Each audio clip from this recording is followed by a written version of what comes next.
Shqipëria ju bashkua 170 vendeve të tjera të botës duke u bërë pjesë e marrëveshjes së Parisit për ndryshimet klimatike. Nënshkrimi u bë nga zëvendës kryeministri Niko Peleshi, i cili e cilësoi marrëveshjen historike për të ardhmen e njerëzimit. Ai theksoi se Shqipëria gëzon status të veçantë sa i përket emisionit të ulët të gazit me efekt serë, duke qenë se prodhimi i energjisë elektrike në vendin tonë kryet tërësisht nga burime hidrike, pa impakt në atmosferë. Nga ana tjetër, institucionet shqiptare në përputhje me politikat e Bashkimit Evropian po përgatisin strategjinë kombëtare dhe po ndërmarrin hapat për parafrimin e legjislacionit për qasje ndaj ndryshimeve klimaterike. Ndërkohë, gjatë vizitës në Kombet e Bashkuara në New York, zëvendës kryeministri Niko Peleshi mori pjesë në debatin e nivelit të lartë mbi objektivat e zhvillimit të qëndrueshëm.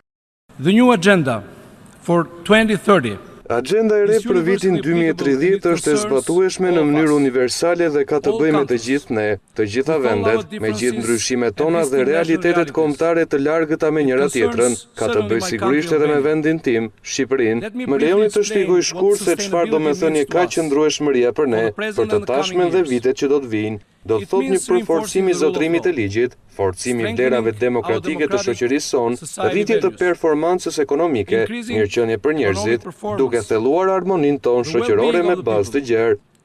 Zëvendës kryeministri veçoi reformën në drejtësi si kusht për përparimin e Shqipërisë.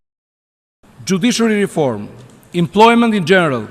Reforma e sistemit gjyqësor, punësimi në përgjithësi dhe integrimi i të rinjve në tregun e punës në veçanti, gjithë përfshirja për personat me aftësi të kufizuar dhe i gjithë atyre që mund të kontribojnë ndaj zhvillimit, fuqizimi i grave dhe vajzave, janë elemente kryq të përparimit tonë.